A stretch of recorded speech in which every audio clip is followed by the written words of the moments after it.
사도행전 23장. 바울이 공회를 주목하여 이르되 여러분 형제들아 오늘까지 나는 범사의 양심을 따라 하나님을 섬겼노라 하거늘 대제사장 아나니아가 바울 곁에 서 있는 사람들에게 그 입을 치라 명하니 바울이 이르되 회칠한 담이여 하나님이 너를 치시리로다. 네가 나를 율법대로 심판한다고 앉아서 율법을 어기고 나를 치라 하느냐 하니 겉에 선 사람들이 말하되 하나님의 대제사장을 네가 욕하느냐. 바울이 이르되 형제들아 나는 그가 대제사장인 줄 알지 못하였노라. 기록하였으되 너의 백성의 관리를 비방하지 말라 하였느니라 하더라. 바울이 그중 일부는 사두개인이요 다른 일부는 바리새인인 줄 알고 공회에서 외쳐 이르되 여러분 형제들아 나는 바리새인이요 또 바리새인의 아들이라. 죽은 자의 소망 곧 부활로 말미암아 내가 신문을 받노라. 그 말을 한즉 바리새인과 사두개인 사이에 다툼이 생겨 무리가 나누어지니 이는 사두개인은 부활도 없고 천사도 없고 영도 없다 하고 바리새인은 다 있다 함이라. 크게 떠들새 바리새인 편에서 몇 서기관이 일어나 다투어 이르되 우리가 이 사람을 보니 악한 것이 없도다. 혹 영이나 혹 천사가 그에게 말하였으면 어찌하겠느냐 하여 큰 분쟁이 생기니 천부장은 바울이 그들에게 찢겨질까 하여 군인을 명하여 내려가 무리 가운데에서 빼앗아 가지고 영내로 들어가라 하니라. 그날 밤에 주께서 바울 곁에 서서 이르시되 담대하라. 네가 예루살렘에서 나의 일을 증언한 것 같이 로마에서도 증언하여라 하리라 하시니라. 날이 새매 유대인들이 당을 지어 맹세하되 바울을 죽이기 전에는 먹지도 아니하고 마시지도 아니하겠다 하고 이같이 동맹한 자가 40여 명이더라. 대제사장들과 장로들에게 가서 말하되 우리가 바울을 죽이기 전에는 아무것도 먹지 않기로 굳게 맹세하였으니 이제 너희는 그의 사실을 더 자세히 물어보려는 척하면서 공회와 함께 천부장에게 청하여 바울을 너희에게로 데리고 내려오게 하라. 우리는 그가 가까이 오기 전에 죽이기로 준비하였노라 하더니 바울의 생질이 그들이 매복하여 있다 함을 듣고 와서 영내에 들어가 바울에게 알린지라. 바울이 한 백부장을 청하여 이르되 이 청년을 천부장에게로 인도하라.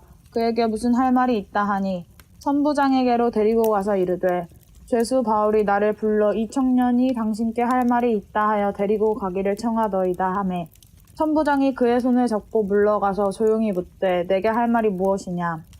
대답하되 유대인들이 공모하기를 그들이 바울에 대하여 더 자세한 것을 묻기 위함이라 하고 내일 그를 데리고 공회로 내려오기를 당신께 청하자 하였으니 당신은 그들의 청함을 따르지 마옵소서. 그들 중에서 바울을 죽이기 전에는 먹지도 않고 마시지도 않기로 맹세한 자 40여 명이 그를 죽이려고 숨어서 지금 다 준비하고 당신의 허락만 기다리나이다 하니 이에 천부장이 청년을 보내며 경계하되 이 일을 내게 알렸다고 아무에게도 이르지 말라 하고 백부장 둘을 불러 이르되 밤 제3시에 가이사랴까지 갈 보병 200명과 기병 70명과 창병 200명을 준비하라 하고 또 바울을 태워 총독 벨릭스에게로 무사히 보내기 위하여 짐승을 준비하라 명하며 또 이 아래와 같이 편지하니 일러스되 글라우디오 루시아는 총독 벨릭스 가깝게 문안하나이다.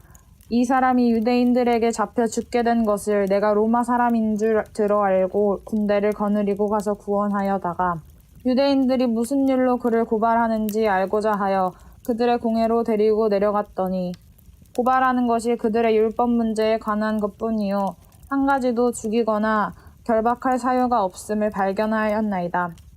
그러나 이 사람을 해하려는 관계가 있다고 누가 내게 알려주기로 곧 당신께로 보내며 또 고발하는 사람들도 당신 앞에서 그에 대하여 말하라 하였나이다 하였더라. 보병이 명을 받은 대로 밤에 바울을 데리고 안디바드리에 이르러 이튿날 기병으로 바울을 호송하게 하고 영내로 돌아가니라. 그들이 가이사랴에 들어가서 편지를 총독에게 드리고 바울을 그 앞에 세우니 총독이 읽고 바울더러 어느 영지 사람이냐 물어 길리기아 사람인 줄 알고 이르되 너를 고발하는 사람들이 오거든 네 말을 들으리라 하고 헤롯 궁에 그를 지키라 명하니라. 아멘. 사도행전 24장. 닷새 후에 대제사장 아나니아가 어떤 장로들과 한 변호사 더둘로와 함께 내려와서 총독 앞에서 바울을 고발하니라. 바울을 부르매 더둘러가 고발하여 이르되 벨릭스 각하여 우리가 당신을 힘입어 태평을 누리고 또 이 민족이 당신의 선견으로 말미암아 여러 가지로 개선된 것을 우리가 어느 모양으로나 어느 곳에서나 크게 감사하나이다. 당신을 더 괴롭게 아니하려 하여 우리가 대강 여짜옵나니 관용하여 들으시기를 원하나이다. 우리가 보니 이 사람은 전염병 같은 자라 천하에 흩어진 유대인을 다 소유하게 하는 자요 나사렛 이단의 우두머리라. 그가 또 성전을 더럽게 하려 함으로 우리가 잡았사오니 당신이 친히 그를 신문하시면 우리가 고발하는 이 모든 일을 아실 수 있나이다 하니 유대인들이 이에 참가하여 이 말이 옳다 주장하니라. 총독이 바울에게 머리로 표시하여 말하라 하니 그가 대답하되 당신이 여러 해 전부터 이 민족의 재판장 된 것을 내가 알고 내 사건에 대하여 기꺼이 변명하나이다. 당신이 아실 수 있는 바와 같이 내가 예루살렘에 예배하러 올라간 지 12틀밖에 안 되었고 그들은 내가 성전에서 누구와 변론하는 것이나 회당 또는 시중에서 무리를 소동하게 하는 것을 보지 못하였으니 이제 나를 고발하는 모든 일에 대하여 그들이 능히 당신 앞에 내세울 것이 없나이다. 그러나 이것을 당신께 고백하리이다.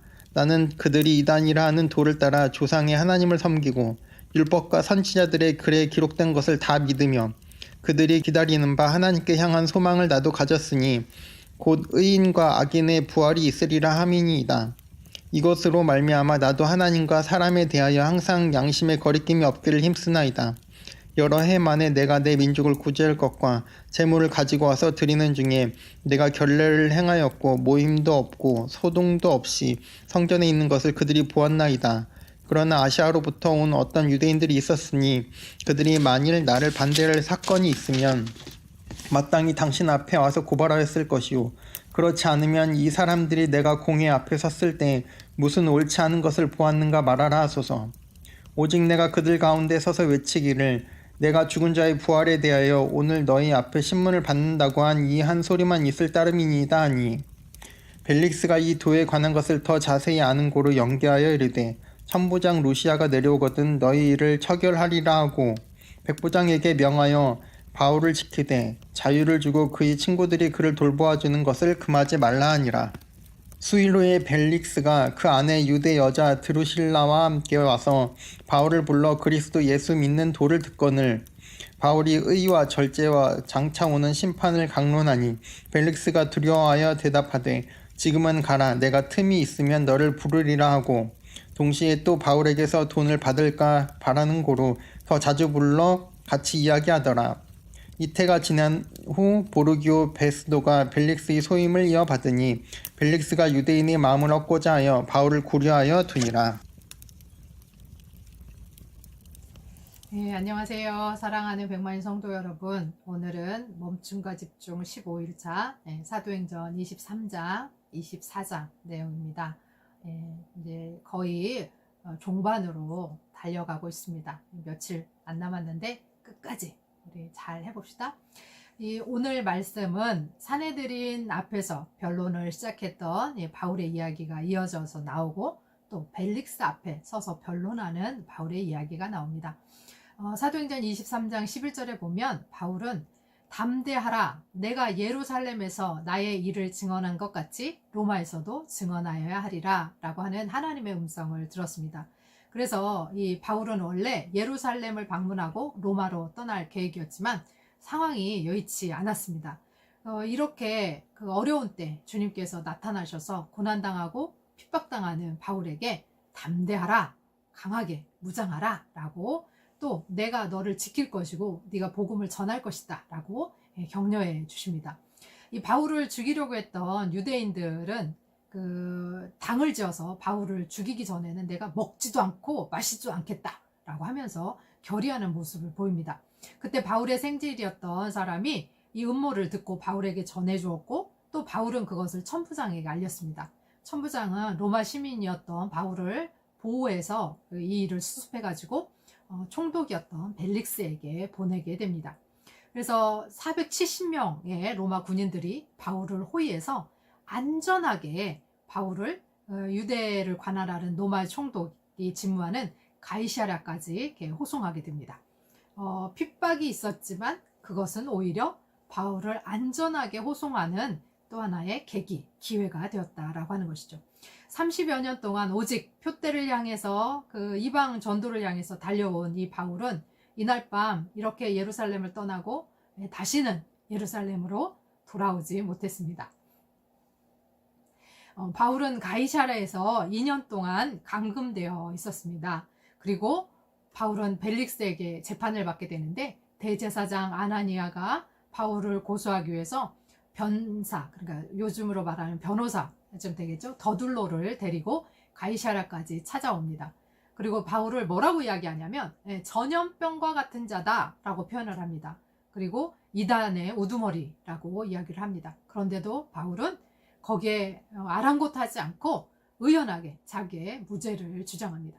벨릭스는 백부장에게 명해서 바울을 지키되 자유를 주고 친구들이 그를 돌봐주는 것을 금하지 말라라고 이렇게 이야기를 하는데, 그 역사가 타키투스라고 하는 사람은 이 노예 출신이었던 벨릭스가 노예 근성을 가진 어떤 왕의 권력을 이렇게 쟁취하고 싶은데 노예 근성을 가지고 있었던 사람이다 라고 이야기를 합니다. 그래서 바울이 이렇게 제기한 문제로 씨름하지 않고 바울에게서 어떻게 하면 뇌물을 좀 받아먹을 수 있지 않을까 라고 하는 마음으로 바울에게 호의를 베풀고 그렇게 해놓은 것이 아닌가. 또 이렇게 바울을 종종 만나고 그런데 그 기간을 2년이라고 하는 동안 바울을 이렇게 구급해 놓은 그런 상황이 아니었을까라고 이야기를 합니다.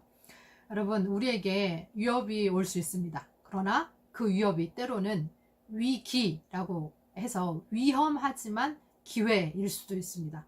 불의에 타협하지 않고 하나님을 믿고 담대하게 로마에서도 내 복음을 증거해야 할 것이다. 내 증인이 되어야 할 것이다. 라고 하는 말씀을 듣고 담대하게 끝까지 버티면서 의연하게 나갔던 이 바울처럼 우리도 말씀과 믿음을 지키는, 그래서 어떠한 위협과 불의에 타협하지 않는 모습이기를 소원합니다. 바울이 이때 예루살렘을 떠나서 다시는 예루살렘에 돌아오지 못했다 라고 하는 말이 참 가슴이 아픕니다. 그러나 바울의 이 숭고한 희생과 이 복음 전도를 향한 이 열정 때문에 우리도 복음의 한 가족이 되었고 그리스도를 믿는 그리스도인이 된 줄 믿습니다. 우리 앞에 어떤 어려움이 있더라도 하나님의 뜻과 섭리를 믿고 나아갈 때 하나님께서 바울과 함께 하셨던 것처럼 우리와도 함께 하실 줄 믿습니다.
하나님, 우리의 앞길을, 우리의 앞날을 어찌 될지 알지 못합니다. 우리는 아침에 집을 나서면서 당연히 집으로 다시 돌아갈 줄 압니다. 그러나 그 당연하는 것이 당연하지 않을 수도 있는 것을 주님 앞에 고백합니다. 우리의 삶과 우리의 모든 것들이 주님께 있사오니 아버지의 섭리와 예정하심과 인도하심대로 우리를 내어 맡기고 순종하며 나아갈 수 있도록 도와주시옵소서. 어떠한 상황에서든지 불의에 타협하지 않고 진리를 지키며 하나님께서 주신 사명을 감당한 바울처럼 우리도 주님 안에서 늘 승리하며 선으로 악을 이기는 우리들 되게 하여 주옵소서. 예수님의 이름으로 기도합니다. 아멘.